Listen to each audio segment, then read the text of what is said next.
Good evening, ladies and gentlemen, members of the Society, and I expect a number of others. We've had a record number of people registering for this lecture, which I'm sure will live up to all of our expectations on the secret seas.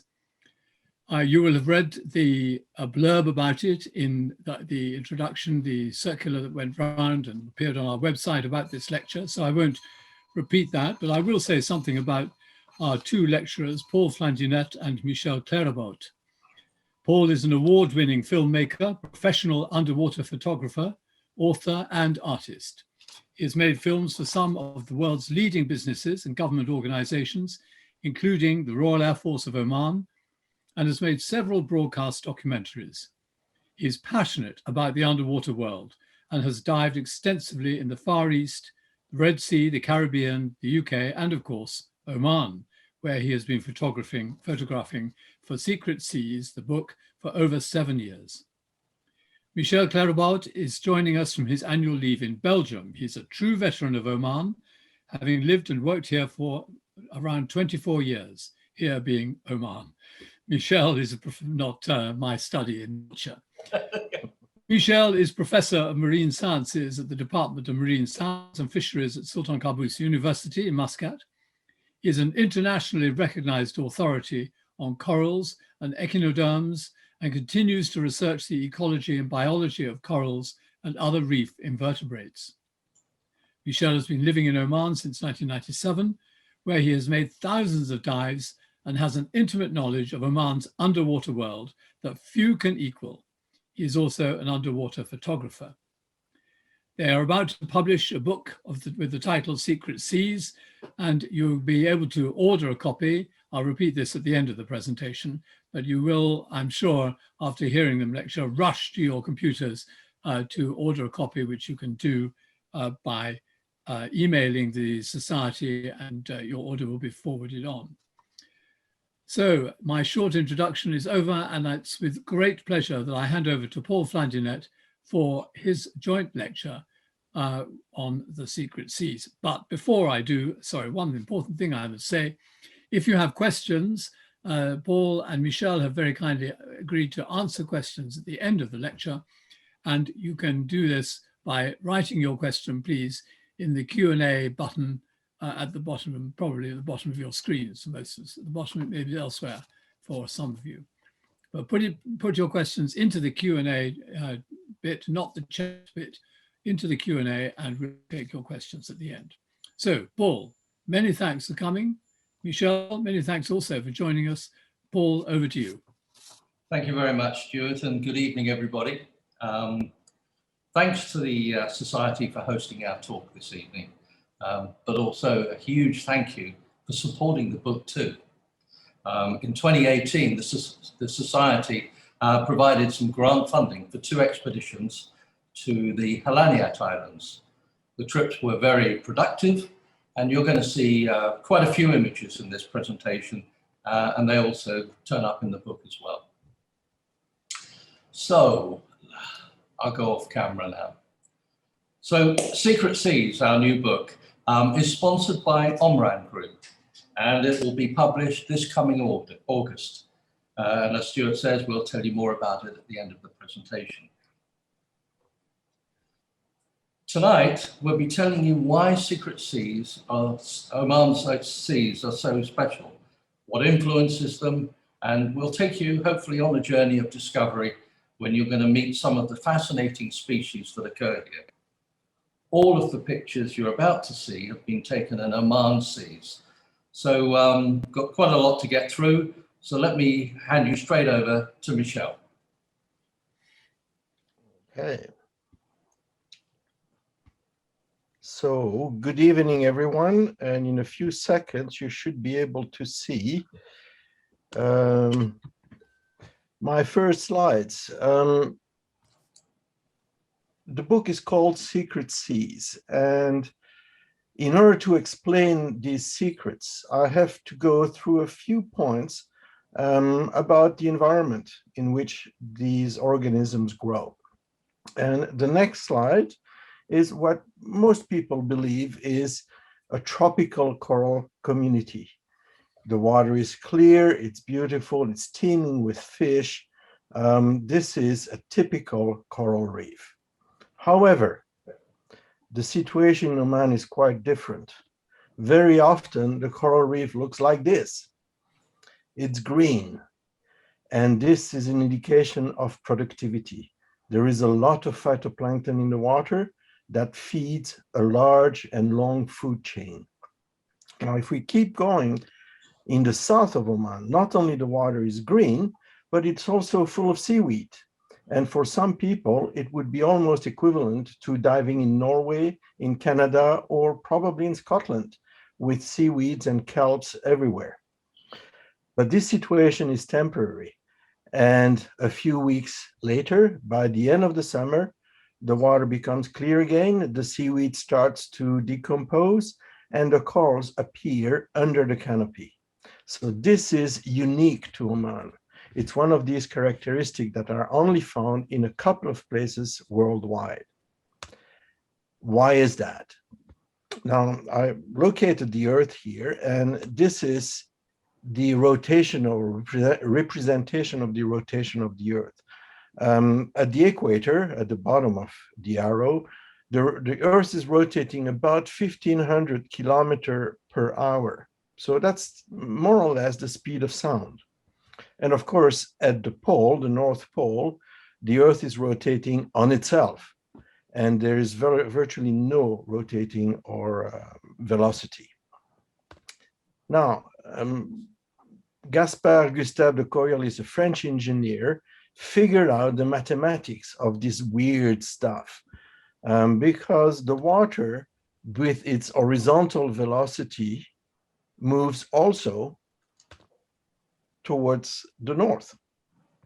And the difference between the two velocities, between the point of arrival and the point of departure, makes the water turn right.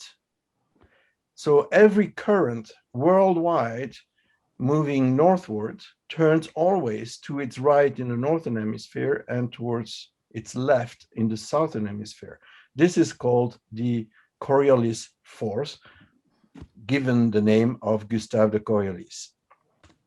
Now, in Oman, we have this situation, and we have during the southwest monsoon very strong wind.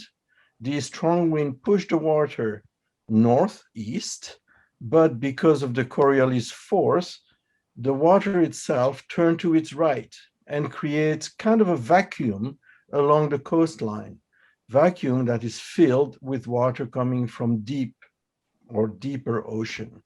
Now, this is very visible if we look at the satellite images. This is the situation in January, and we can see, as we expect, that the further we go south, the warmer the temperature. And in Salalah, more or less, we are at 24, 26 degrees Celsius. That's perfectly normal. In Kuwait and Qatar, the water can go as low as 20 or 17 degrees Celsius. Now, if we switch to the summer monsoon, we have a very different situation, and we can see along the coast of Oman water as low as 20 or even 16 degrees Celsius in some areas. This is this deep water that is brought close to the surface. This deep water is rich in nutrients.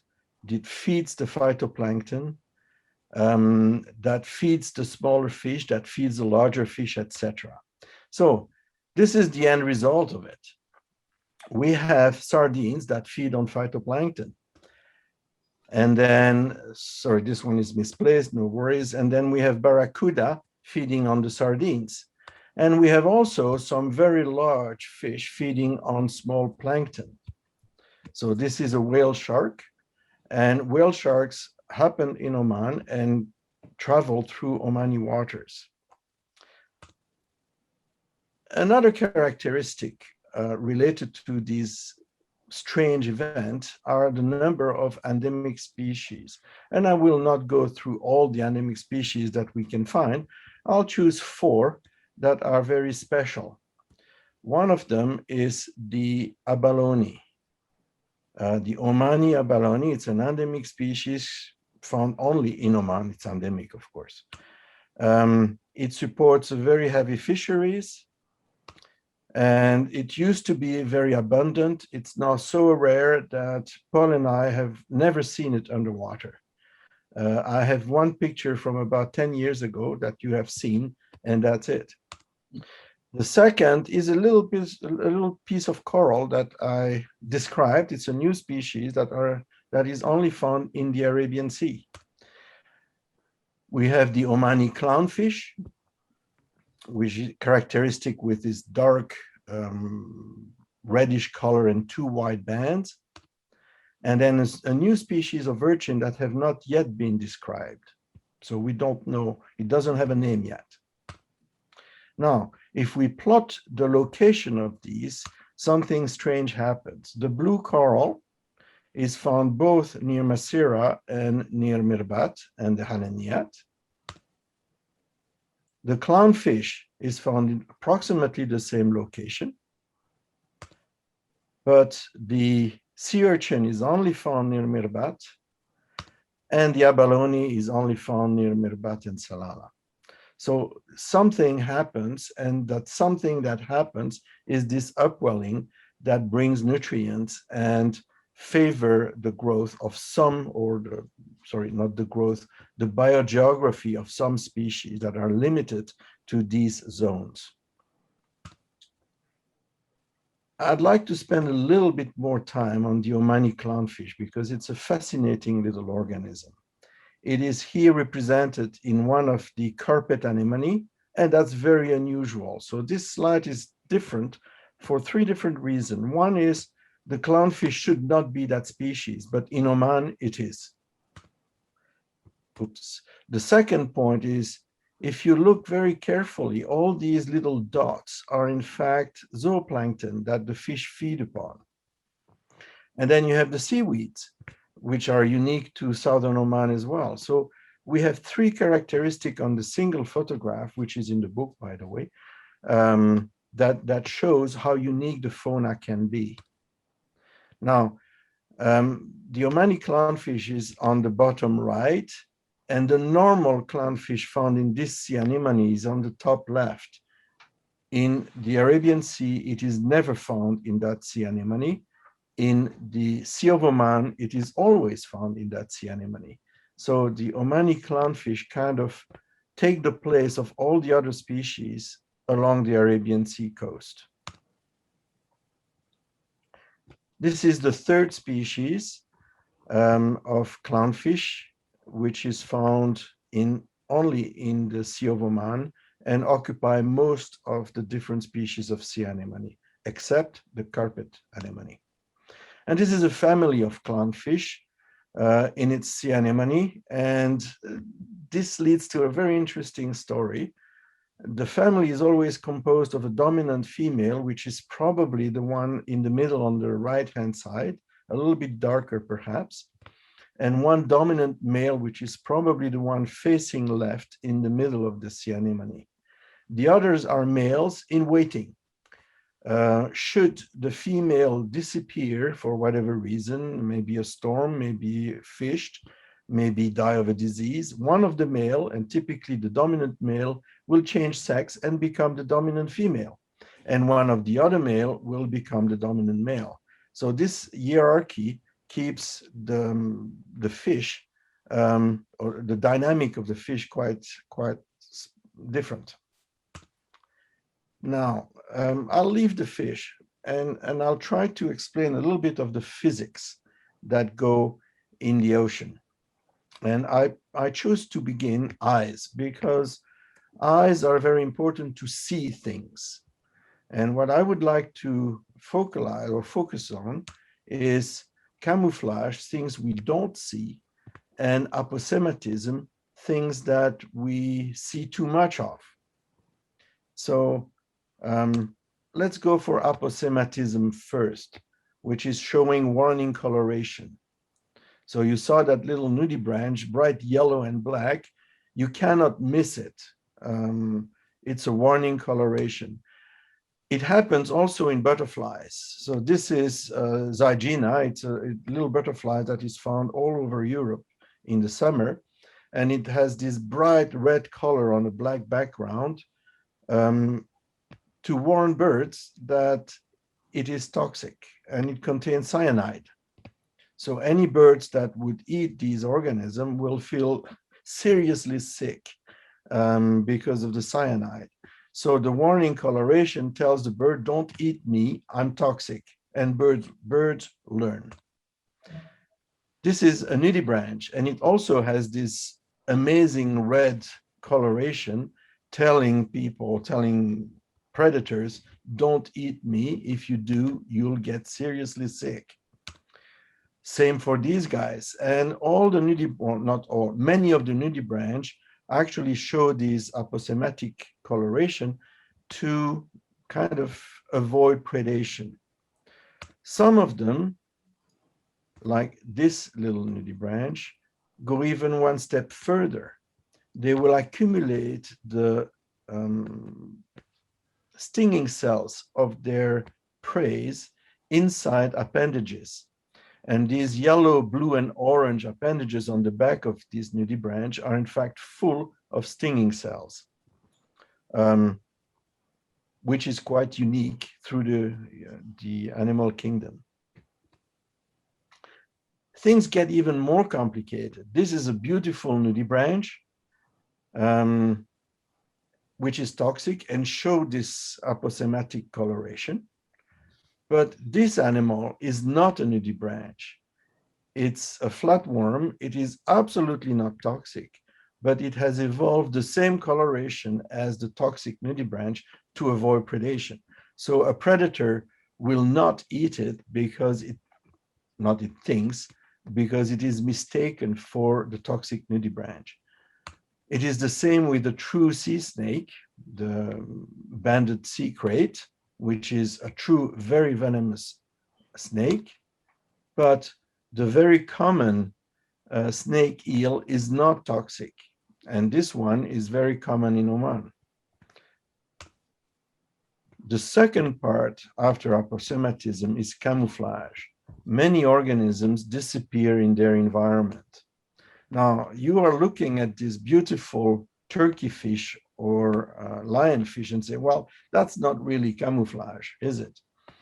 Well, if we look at the same animal or a different species, red and brown and white and black, they are very visible, but we should not forget that this light is artificial. It's from the photographer flashes.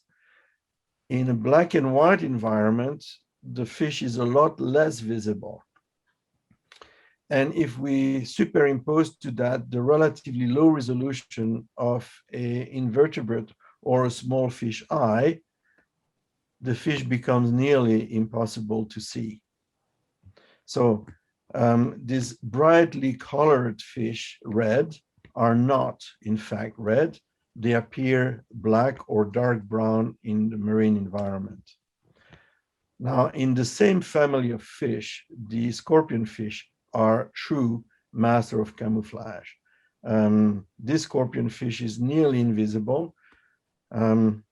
This one has even waited long enough for a little starfish to climb on its side and improve the camouflage if it was possible. Now, this is the little starfish there. This one is also from the same family. It's called a stonefish. And you're probably wondering, where the hell is the fish in this picture? Well, these are the eyes and the mouth, and I will remove them, and the fish disappears again. So these are really difficult to see. In fact, when I took this picture, I was photographing something else, and my elbow was resting on the sand less than 5 centimeters from the mouth of that fish. This is the same fish, but showing its beautiful side out of the sand. But you can still see the eyes and the mouth. This, to me, is one of the champions of camouflage. It's called the Decorator Crab. And if I show you the eyes, maybe you'll find the outline of the animal, but probably not. And so I'll show you the outline of the animal. These are the two claws, and this is the rest of the animal. But I can remove them, and of course, now the camouflage is perfect again. Even better, this one is a little bit sideways. You can still see the two eyes, fortunately for us. And this is the outline of the animal. And if I remove the outline, the camouflage is nearly perfect. Cuttlefish and other cephalopods are also very good at mimicking their environment. This is the common pharaoh cuttlefish common in Oman, mimicking a coral behind it. And this is an octopus. And of course, you're going to say, well, where is the octopus? Well, the octopus is in the middle of the image. That orange stuff is an octopus. The same animal a few minutes or few seconds later looks like this while escaping the photographer. And now back to Paul. Thank you very much. And I will be glad to answer any questions later. Thanks, Michel. I love those outlines. Right, let me just get my act together.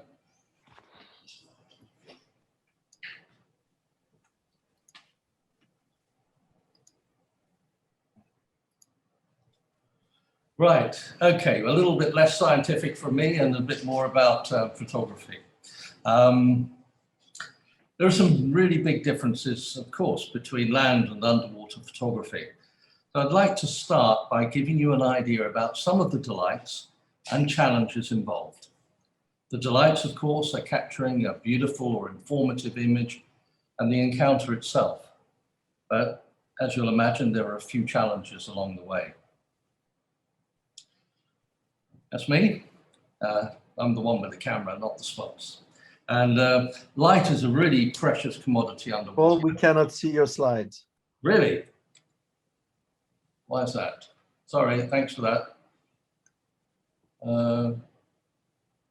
Give me a second.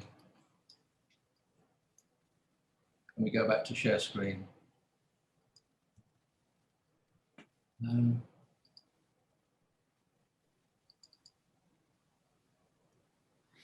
Share. Is that working? Yes, you've now got shared screen. Yep. Have you got my presentation there? Yes, we can see the next one in the side panel. So you need to go to play. Yeah. Yeah, is that okay now? That's Yep. ideal. Yeah. All right. Thank you very much, Michel. I had no idea. Okay, so you heard me, so I won't repeat myself. I'll go to the next slide. Light. Now, this is a really precious commodity underwater. And with water being some 800 times denser than air, it absorbs colors really quickly. For example, reds disappear at 5 meters, while all other colors progressively disappear with increasing depth until at around 60 meters, blue disappears, leaving us, in Michel said, in a black and white world. So to rectify that, powerful flash units are required, and they'll bring back the missing colors.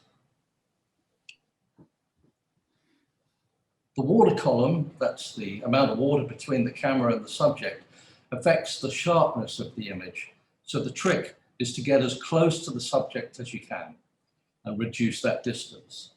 Not so much of an issue when shooting small creatures because you have to be close anyway. But when photographing a whale shark, which can reach 12 meters, I'll have to use a fisheye lens that enables me to get within a meter or so of the subject while still getting the whole shark in the frame. Here's Michel in action. Stability in the water can be a really big challenge, and having really good diving skills makes all the difference to getting good photos. Michel's showing you here how steady he is while trying to photograph a sleepy green turtle. But think about it. On land, the photographer generally tries to be as stable as possible. But underwater, everything is in constant motion. You, the subject, and the water. Here's a Clark's anemone fish with her anemone, both surviving in the shallows and having to withstand strong wave action and tidal surges, which I also had to withstand to get this photo. Excellent buoyancy control is needed to remain as stable as possible. This is really important as we don't want to bang into delicate corals or marine creatures. Apart from avoiding damaging the delicate life around you, which is everywhere, Michel has already mentioned there are some rather venomous critters around. This is a stonefish. Nice eyebrows, reminds me of Dennis Healy. Anyway, it is the world's most venomous fish. The pain can be so bad that people who've been stung have been heard to beg for their affected limb to be cut off. A bad envenomation without any treatment would almost certainly be horribly fatal. Scorpionfish, like their stonefish cousins, are very well camouflaged, as Michel mentioned earlier. They hardly move, so it's very easy for an unwary diver to place a finger or two to steady themselves right on one of these fish, which would give that diver a very bad day. On the other hand, their camouflage has them thinking they're invisible, and so you're usually able to get very close to them. Until that is, they realize they've been spotted. This scorpionfish is giving me a threat warning by showing me its wide open mouth. In effect, it's saying, "Don't bother me anymore or I'll eat you." A big task for a little fish, but he tries. Some of the most beautiful fish on the reef are lionfish. They're also venomous, and while a sting from them will be painful, they aren't deadly.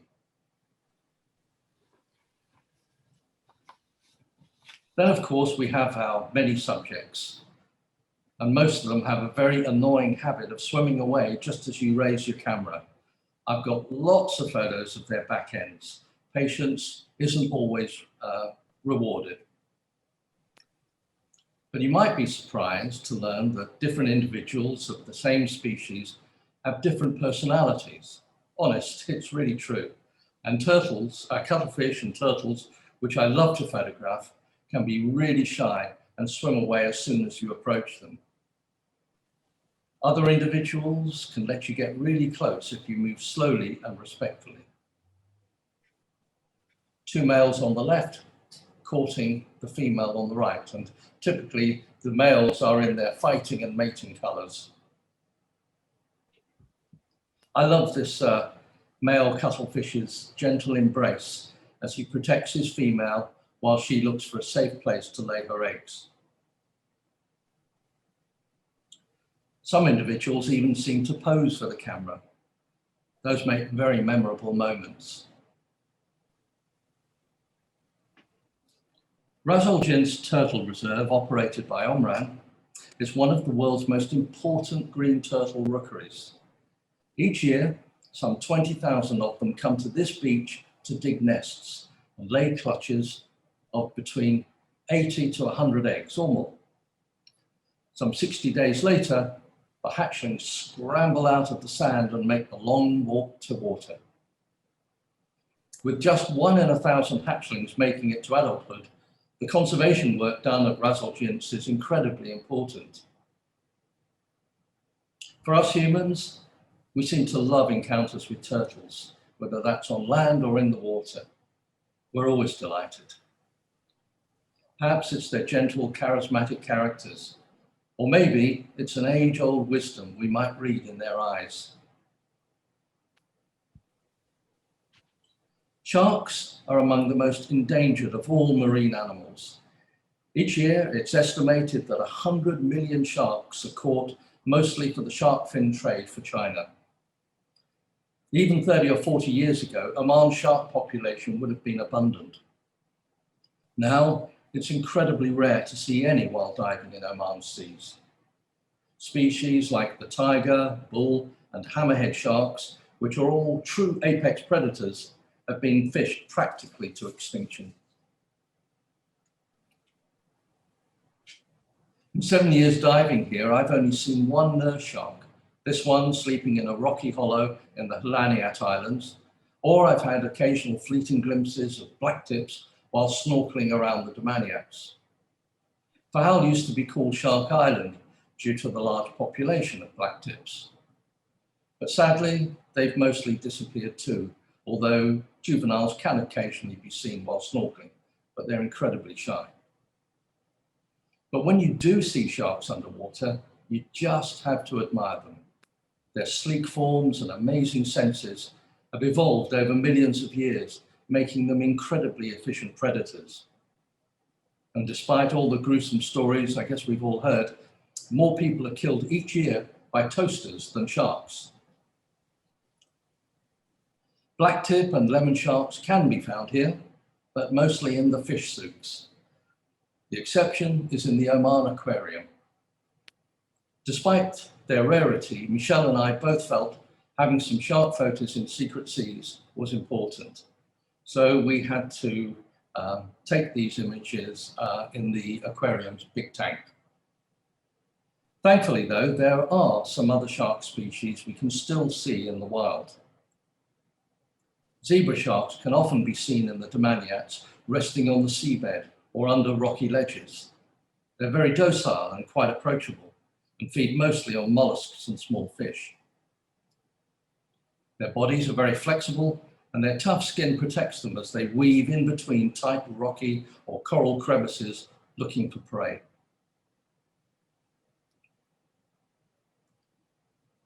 Stingrays are commonly seen in Oman seas pretty much all year round, and we've got quite a few different species here. This is a black-blotched stingray. At around 2 meters across, it's probably the biggest individual I've ever seen, and quite old too. You can see some of the mouth parts which are used for grabbing and grinding their prey, which includes shellfish, crabs, and shrimps.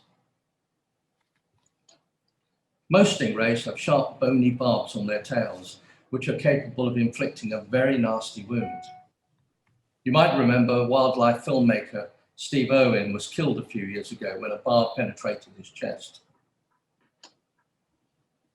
But like most marine animals, stingrays are not usually a threat to us, provided we don't crowd or stress them. I've dived with dozens of stingrays over the years and have been very close, even while they've been hunting, and I've never felt threatened.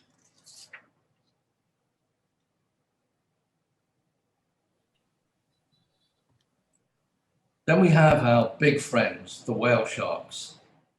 They're the world's biggest fish, but they're gentle, plankton-eating giants, and they're seasonal visitors to the Domaniac Islands and the Sandom. Despite their great size, they're not a danger to humans.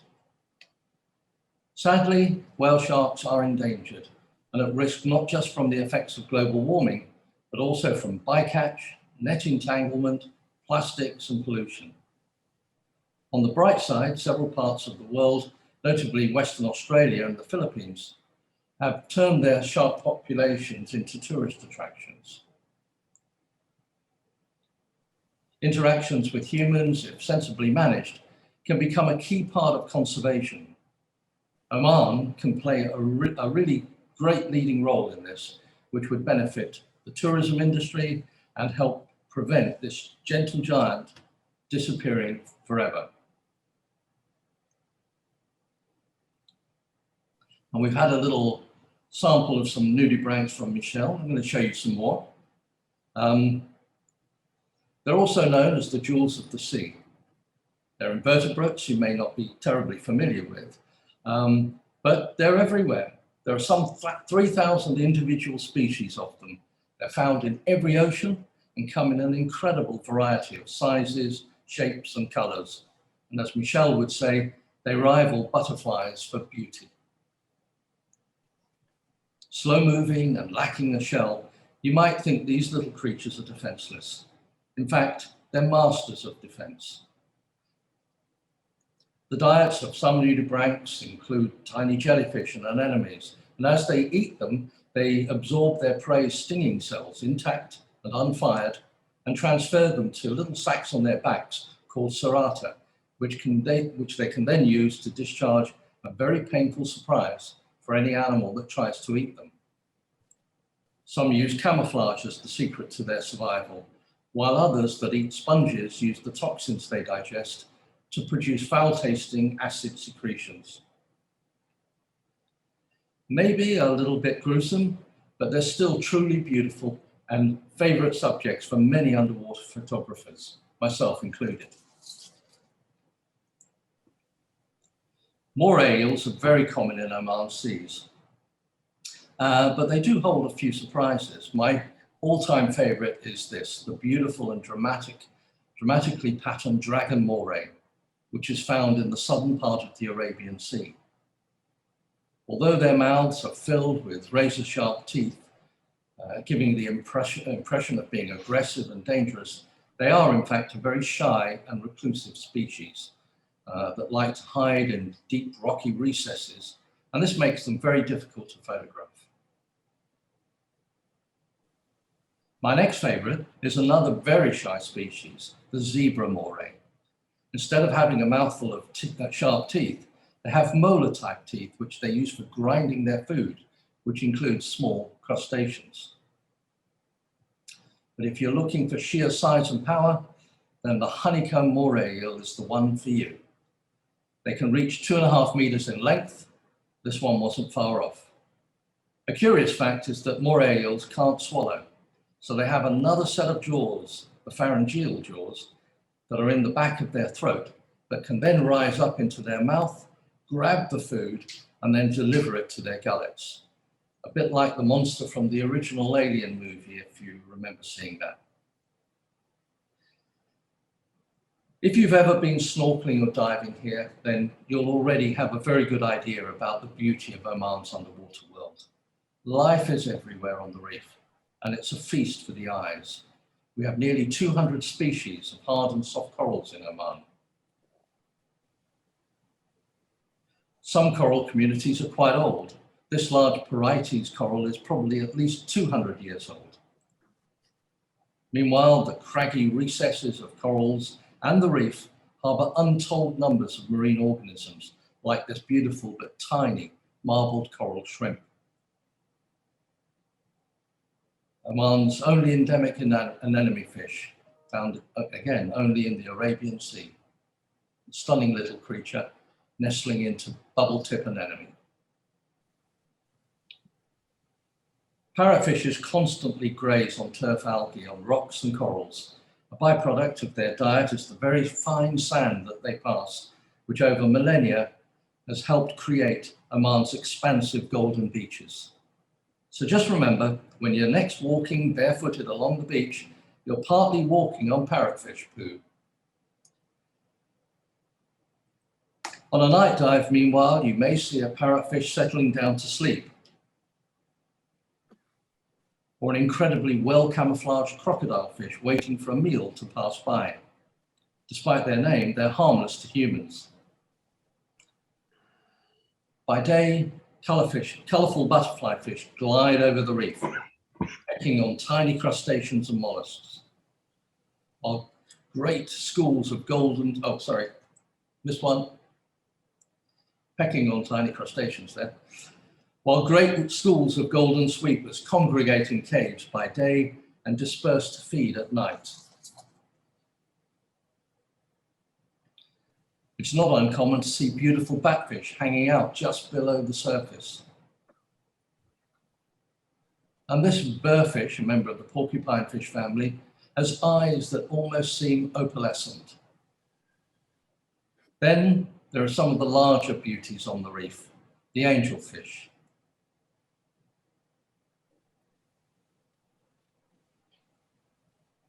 And if you're really lucky, a small pod of curious dolphins might come to check you out. There's never a dull moment in Oman's underwater world. Even if a dive isn't photographically productive, there are certain to be some amazing experiences and encounters to be had. So that's it for me. Thank you very much. And I guess we've arrived at Q&A. Over to you, Stuart. Thank you. Thank you very much. Well, that was really fantastic. Just amazing pictures and wonderful descriptions from both of you. Many thanks indeed. We have some questions here that have been already put in, and actually perhaps I'll go through them all one by one if I possibly can, but I will just pick up one on the images. Paul McGreevy asks, can you explain? This is delving into your own private methods of working and maybe your trade secrets you don't want to give away. But he asks, can you explain the post-production processing that goes into your published images in order to achieve the publication quality shown in the presentation and no doubt in the book? Yeah, well, no matter where you are, but Oman has a particular position in this because of the productivity of the water. There's a lot of plankton in the water. There's other debris and muck and so on. And these form a phenomenon called backscatter. And it's backscatter is enough usually to ruin some shots if you get it wrong, or if there's nothing you can do about it, you just have to move on and do something else. But often it's due to the positioning of the camera flashes. If you turn those too close to the towards the subject and interfere with the line of sight, that water column between the camera and the subject, you get a lot of reflection of these particles. So sometimes in post-production, you have to remove little bits of debris and so on, or plankton. You have to make a decision about whether it's worth the effort, because even though you might have a fantastic shot, you'd be there for a month of Sundays trying to clean the shot up. So you try and do everything you can when you're shooting to minimize that particular issue. So post-production is important because you can help with white balance issues and so on. So what you're trying to do is to show the reality, the real sense of what that environment was like when you took the photo. Good. Thank you. And just on light, at the very start, Michel showed us how the light degradation as you go down, and therefore the need for bright light to get your pictures. Does this bright light put off some species but not others, or all species, or no species? What reaction? How do they react to the light that you provide? I mean, yeah, I can answer some of it. First, we don't use light; we use flash strobes. So indeed, the light, the picture is taken, and then the animal may react afterwards. But the picture is too late. The picture is taken. So indeed, some species will react to the flashes, but most of them do not. In many cases, you can take 10, 15, 20 pictures of the same organism. They will not react to the flashes. And I don't know why.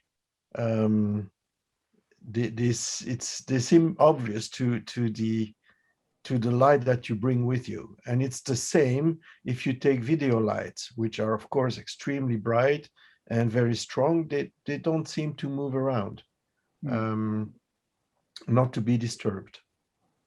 But there's a whole separate science, isn't there, on the types of eyes that fish have and the way they receive light? Because obviously some of them, you showed some pictures reducing camouflage to black and white.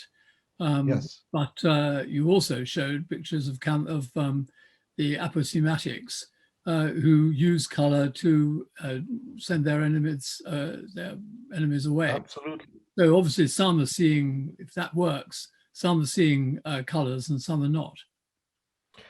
Well, it's also how deep they live. Many of these little nudibranchs are between 0 and 10 meters. And there's still some red, there's still some yellow and orange color. And many species will in fact have fluorescent pigments. So they will absorb the blue and reject red or yellow light. So you can actually see organism bright red without artificial light at 30 meters in depth, which is impossible. So these organisms capture blue light and re-emit at a lower wavelength, such as orange or red. Well, thank you. Turning to Aisha Sharif, the first question put down. This is about the abalones, which you mentioned right at the start, and your little circles showing them in the Salalah Mirbat area. Is it only there, or can you find abalones elsewhere, or different species of abalone? Okay, abalones, there are several species. There are 3 species of abalone in Oman. Only one is the Omani abalone. The other ones are much smaller. They are not fished in any way. The Omani abalone used to have a range that went all the way up to Masera. But because of probably a combination of overfishing and severe storms in the 1970s, this animal disappeared from the northern part of its range. The second characteristic of abalone is to have a very short larval stage, only 3 days at the most. So the larvae cannot disperse long distances. And so once the species has disappeared from one area, it takes a very, very long time, if any, for that species to come back in that area. Even 2 days is sometimes too much for a natural recovery to take place. And humans have to seed juveniles and adults in these new bays, which is actually taking place in Oman at the moment. Thank you. John Kedar, after complimenting you on an excellent talk and thanking you, asks, how have the seas of Oman changed over the years as overfishing and climate change have affected the world's oceans? Well, it has not improved. It has indeed, the many coral communities have been impacted both by direct overfishing, construction of harbors, construction of cities, etc., and climate change, more global effect, but not as much as in other places. The effect of climate, in particular in Oman, is kind of weakened by the evolution of corals in our seas. So with summer temperature even reaching 34, 35 degrees in the water, and winter temperature going down to 22, 23 degrees in the water, corals have evolved to resist these temperature changes. And in many places, temperature stress is temporary in Oman, whereas in other places it is final. The Seychelles, the Maldives have seen 90% of their coral destroyed by the most recent bleaching.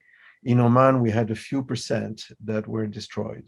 Most of the coral community survived, but we are affected, and we are more and more affected. And overfishing, has overfishing had an effect on the oceans, on the seas? Less. As I said at the very beginning, the seas are extremely productive. And this is a big advantage because we can take more out of the ocean without depleting it forever. But overfishing has an impact.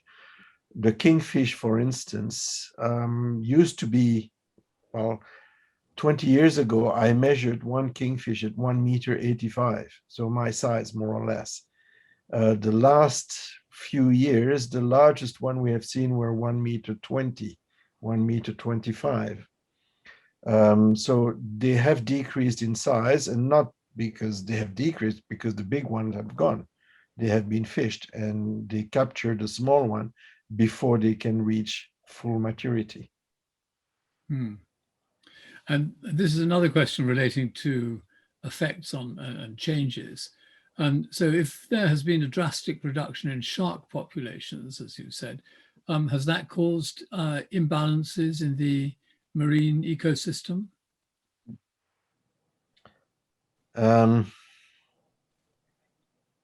I have not seen anything, no. But we have to be realistic about the effect of sharks. They are indeed apex predators. But it's like the wolf in Europe or in the UK. Wolf has disappeared in the UK forest for the last 500 years or so. It hasn't dramatically changed the forest and the population of deers and the population of rabbits. It's a little bit the same in the ocean. If you remove a top predator, typically it has some effect, but not major effect. Yeah. Our next question goes back to the sort of business or the profession, if you like, of underwater photography. Paul McGreevy asks, having spent many years buddying for an underwater photographer and acting as his lookout in Oman, seas of Oman and the Red Sea, he says, I found that I could run out of air or be attacked by a shark whilst he, the photographer, was focusing on the fish's subject. Do you have any tips for the budding photographer and their buddy with regard to working as a team? Well, I mean, I got to say, my commiserations. My wife Jill gave up diving thanks to one of these sorts of issues. Yeah, it's you know, underwater photography. It's a very curious pastime. It's a pretty selfish thing, you know. You see a subject, you want to spend time with it. And on a dive, an underwater photographer, if he's got a productive subject, spend the whole dive on it and not move. And you know, that happens to me frequently, to be honest. Being a buddy for an underwater photographer as a non-photographer is a bit of a thankless task, really. But the idea of being, you know, catching the interest of sharks because you don't have a camera is a bit harsh, really. The curiosity is that you know, sometimes you when seriously diving with big sharks, you use your camera as a bit of a shield, you know. But you know, in Oman we don't have such big sharks, particularly these days, and so you know, that seems a little bit unfortunate, really. But you know, we do appreciate someone who wants to dive with us and spot for us, because you can't see everything, and occasionally, you know, you can spend a long time on one little innocuous subject when there's something much more interesting just a few meters away, which your spotter might have picked up on. So very much grateful to spotters who want to sacrifice their dive time for the benefit of a photographer. And any tips? Paul's asking, you know, how buddies can, well, defend themselves, I suppose. Well, I mean, my experience is really that I don't remember ever having to defend myself against anything, to be honest. So if something is happening, like if a shark is interested in you, then it's time to get out of the water, really. There has to be a reason. There's usually a reason for these things. And most of the time, a shark will try and stay away from you. So best to just have use a little bit of common sense. If it's looking a little dodgy, get out of the water, or just change your direction of travel. Thank you. And Paul, the same Paul, has also asks, have you got any images of humpback whales? Sadly, no. We were going to do an expedition earlier this year, but for various reasons, it didn't happen. I mean, the big problem is that, you know, there's a ESO and a scientific group here called Five Oceans. They have done a lot of research with Arabian Sea humpback whales. And, you know, I've been cautioned when I've had these discussions with them that the chances of finding them in the ocean is very, very slight, because obviously the range is very large up and down the Arabian Sea. Visibility in the water can be really poor, which means that even if you do see them, you might not get a decent photograph. So it's an awful lot of effort to put an expedition together like this, and to take a risk that you're going to find them and the visibility is going to be good enough to get a publishable photo. And we have an audience obviously very keen on abalone species, because here's another one. The Oman abalone, are there any no-catch zones being established with local communities? And do you believe that these will allow the populations to recover? He's talking about the area between Mirbat, Salah, Hadbin, and Hasik. Yes, there's no catch zones, but there is a moratorium that is put in place every few years by the Ministry of Fisheries. So there is first, they had implemented a full moratorium on any fishing, and then they relaxed it a little bit with only 3 weeks allowed after the reproductive period, so typically in November. I don't know what the situation is now because it changes every year. The ministry has different rules every year for the legal abalone fishing. Unfortunately, when it is allowed, it is very many people that are actually going fishing. And whether they fish it in 3 weeks or they fish it in 1 year doesn't make any big difference. It's the number that needs to be reduced, not the period of time during which this number is caught. Yeah.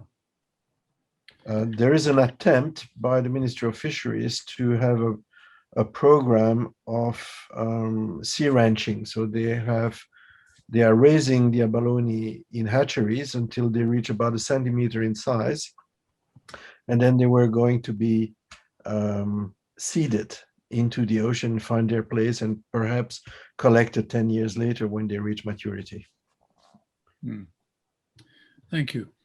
Going back to coral, Janana Lasfour asks, saying there is a rare species of coral that was thought to be extinct thousands of years ago, called Parasymplastria shepardi. Yes. It was found in Oman, and she asks if this species is still found in Oman, and if so, where? Yes, absolutely. It's quite common along the coast near Muscat, perhaps less common than it used to be, but I can still find it very regularly. It has changed name. It is not Parasymplastria anymore. It's a Barabatoya, something like that, but it doesn't matter. It's just taxonomy. But the species is still around, and it is also quite abundant in Dhofar. So it is not endangered, let's say. Thank you. And when Franks asks, well, he says, wonderful talk and photos, thank you very much. Is the current crown of thorn population a threat to the coral colonies? Current, I don't know. It was a threat last year and the years before that. Population of crown of thorn starfish fluctuates dramatically. So because I have been witnessing that for the last 25 years, I have seen 2 of these episodes of outbreaks. One around 2002, 2003, and the other one around 2017, 18. Now, the population has decreased dramatically since then, but unfortunately left the reef seriously damaged. So yes, the starfish creates an environment in which coral diversity and coral abundances decrease. And this happened perhaps more often now than in the past due to climate change. But at the moment, when I was there a couple of weeks ago, 3, 4, 5 weeks ago, there was much less starfish than 6 months ago. So I think we are in a descending phase. Thank you. Well, my computer clock is saying 1859, so I think we have time for one short question or short answer. It is a short question. Keith and Alison Bull say you make no mention of hammerhead sharks, though they have been seen, well, they say they've seen a catch of dozens off Sur back in the early 1980s. Do you see them? Well, yeah, I mean, the bull sharks, tiger sharks, hammerhead sharks, were all prevalent here. But, you know, as I mentioned earlier on, overfishing has just decimated the populations. I've not dived in off Sur at all. So I don't know what the shark populations are like. Some of the sharks are deep water species and will be in a range that we can't really attack as divers. So, you know, over 50 meters. And even then, you know, with limited air supplies, we don't have a lot of time to spend at those sort of depths. No, I imagine that there are very, very few sharks, big sharks around than there used to be. Well, I think that just about does us. Paul McGreevy has come back with another question, which is not a question. It's just saying many thanks. And that's exactly what I want to say. I'll just repeat what we said earlier about buying the book. We wish every success to this. You told us earlier that you expected it to be published in August. I hope that sticks to schedule, but we all know that publishers' schedules are indeed something of their own making. But if you want to order a book, if any of you out there would like to order one, what you should do is write to the Society, probably in reply to the invitation to this lecture, which means answer to rsvp@ao-soc. I forget what comes after that. Is it org? I think .org. And now, if I may conclude by echoing the thanks of all our audience and the Society for a really fantastic lecture and some really wonderful, wonderful pictures and wonderful explanations with them, because for those of us who are more land creatures than marine ones, we need those bits of explanation, and you did it with great competence, but also with making due allowance for the ignoramuses among us. So many thanks indeed, Paul, Michel. Wonderful. And we wish every success for your book and for your future photography and work. Thank you. Thank you very much for having us. It's been a pleasure.